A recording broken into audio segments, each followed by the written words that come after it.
Salve você, escritor, leitor e amante da literatura! Seja bem-vindo ao canal Apologia das Letras. Eu sou a Mônica Cadorim e hoje eu vou dar a minha opinião sobre alguns mitos e verdades que as pessoas costumam repetir por aí sobre literatura, sobre a vida de escritor, umas questõezinhas aqui que eu separei e eu vou dizer o que eu penso disso.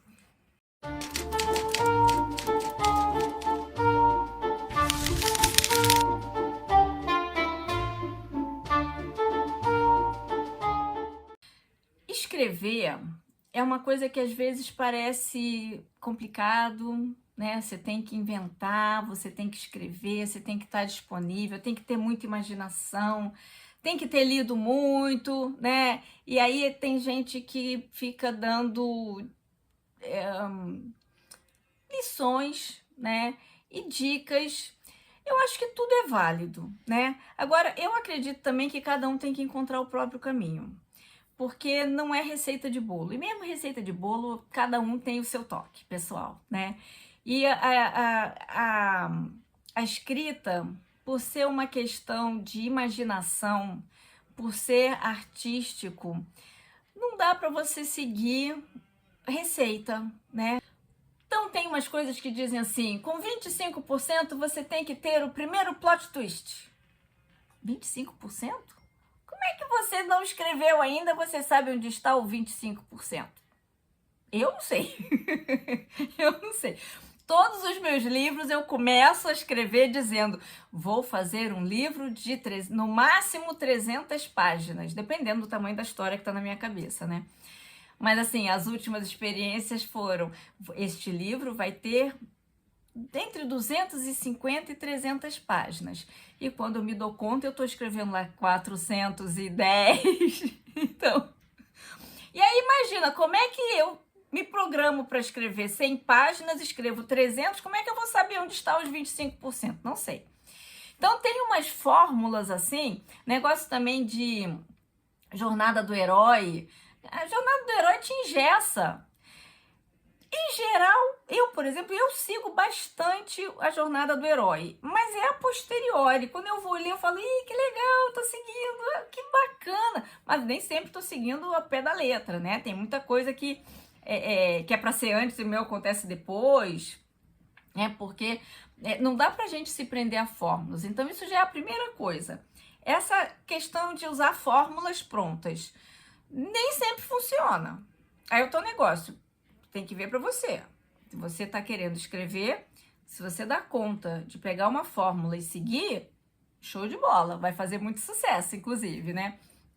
Porque né, a vantagem da fórmula é que é uma estrutura já conhecida, que a gente já tem dentro da cabeça. Então, o leitor, quando pega um livro assim, aquilo tudo é familiar. E a gente gosta do que é familiar, né? Por que as crianças querem ver o mesmo filme 200 vezes, querem ouvir as mesmas histórias 200 vezes? A minha filha chega ao ponto que se eu errar uma palavra, ela me corrige, sabe? De tanto que já escutou a história, se eu trocar uma palavra por engano, ela vai me cobrar, né? Não, tá errado, né? Agora ela nem faz mais isso, mas enfim. Quando era pequena, ela fazia muito isso.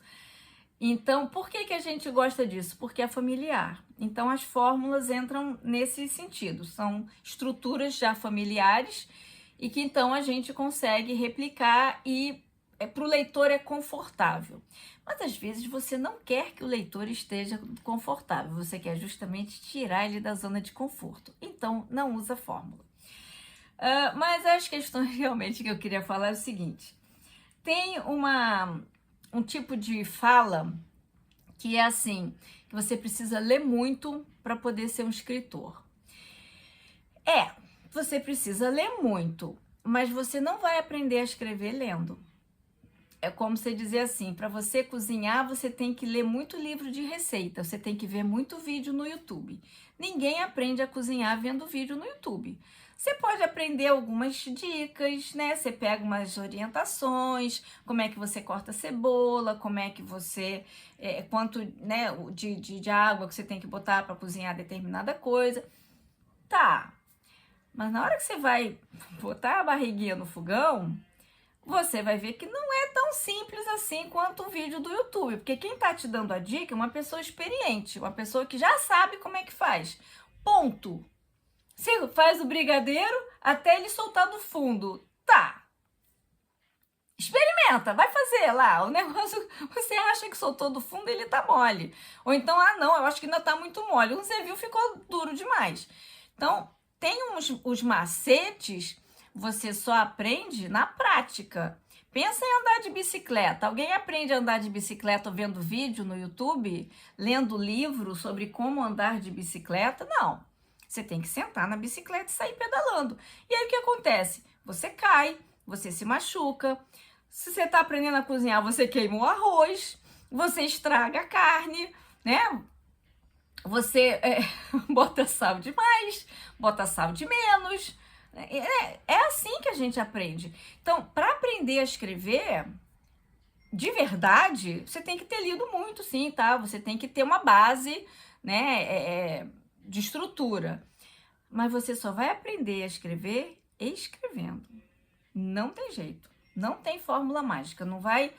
Tudo que você leu não vai fazer. Né, um monte de input não garante um bom output. Então você tem que meter a cara mesmo, escrever. E aí, assim como o primeiro arroz que você fizer de repente vai ficar salgado, ou vai queimar, vai grudar no fundo, né? Quem sabe? A primeira história que você vai escrever provavelmente vai ser ruim. E tá tudo bem, porque a gente só aprende a fazer fazendo. Então, o primeiro vai ser ruim, mas você nunca fez.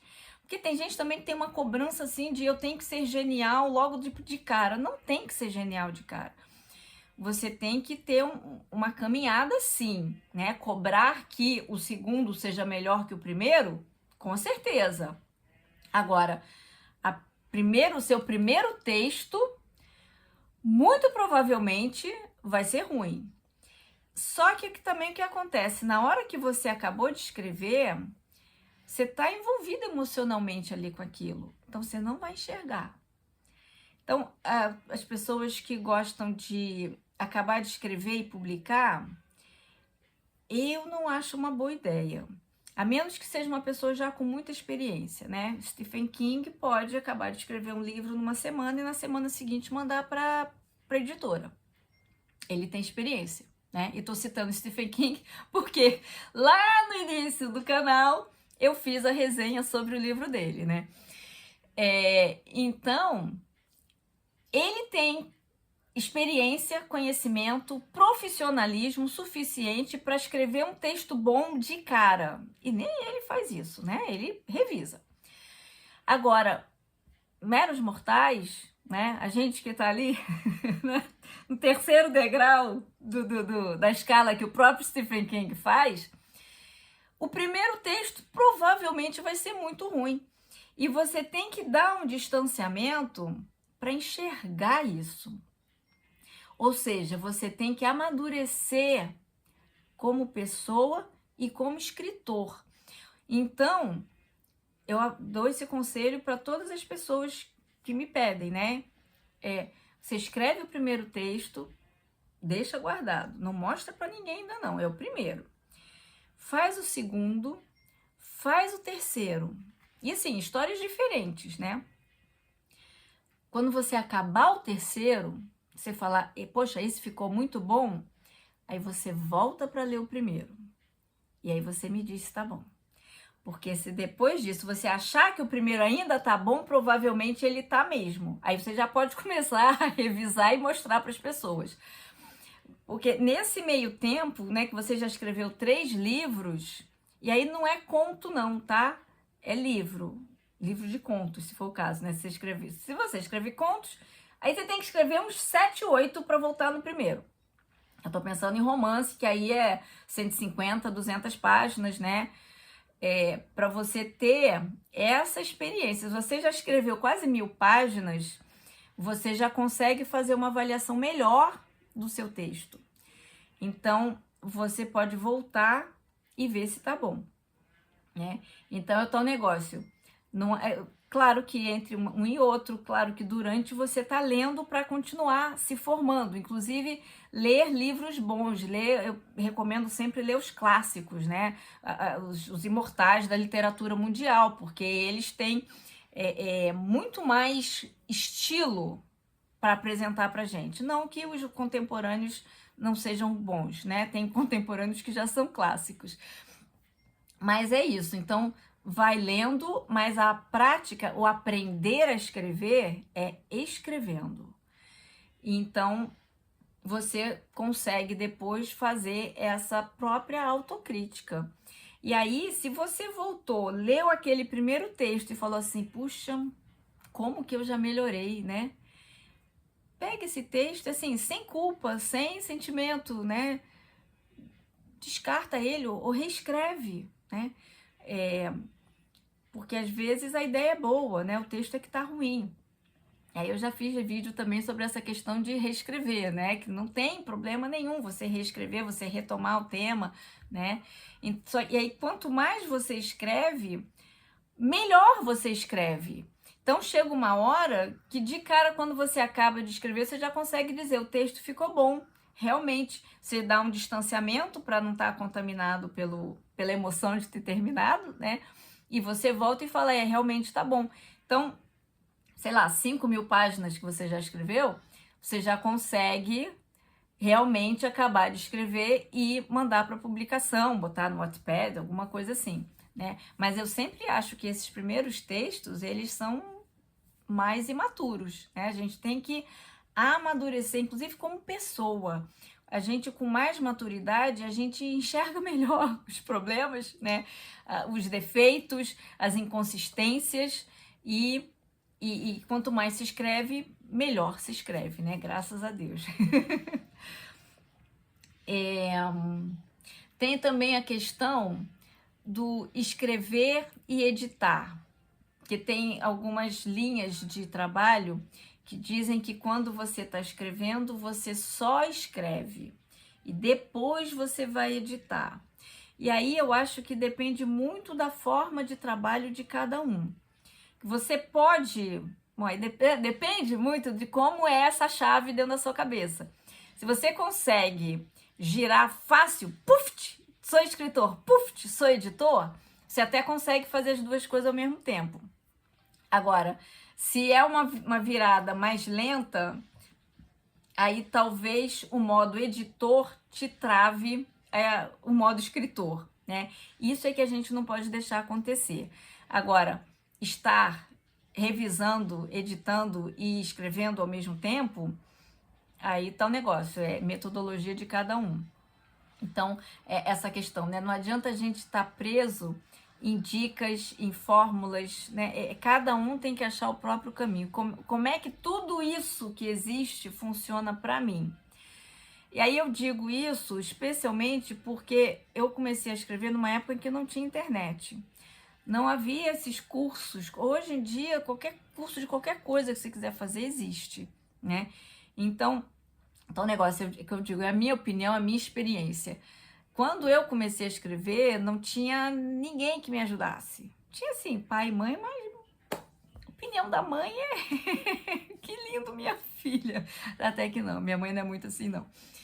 Mas, enfim, os pais ficam orgulhosos, né, do que os filhos estão fazendo. Então, acaba não sendo uma opinião muito isenta. E professores da escola não são escritores, né? Muitas vezes o professor de português, ele não é um escritor. Ele é uma pessoa que entende de gramática, que vai te dar umas dicas de gramática, de clareza de texto, mas não é um escritor, né? E então, eu precisei passar por tudo isso aí de autocrítica, né? De escrever 1.000 páginas, e na época, quando eu comecei, eu fazia histórias muito curtas, meus romances eram extremamente curtos, romances de 30 páginas, não existe isso. Então, justamente, quando eu já tinha umas 1.000 páginas, que eu voltei para trás, eu falei, caraca, joga fora tudo isso, porque tá tudo ruim, né? Vamos começar de novo daqui para frente. Então tem esse tipo de situação, né, que se coloca como mitos e verdades, que nem sempre é nem mito nem verdade, né? A verdade é essa, né? Nem mito nem verdade. É o que encaixa no sistema de cada um, né? Como é que funciona com cada escritor, dentro dos objetivos também de cada escritor, da formação de cada um, né? Da experiência de vida de cada um, o que vai funcionar e o que não vai funcionar. Bom, era isso que eu tinha para falar para vocês hoje. Se você gostou, você deixa o joinha. Se você lembra de algum outro mito ou verdade que eu não comentei aqui, porque eu comentei só alguns, né? Coloca nos comentários que eu volto para comentar o que você disser aí para mim, tá bom? Então, Mônica Cadorim falando para o canal Apologia das Letras e a gente se vê no próximo vídeo.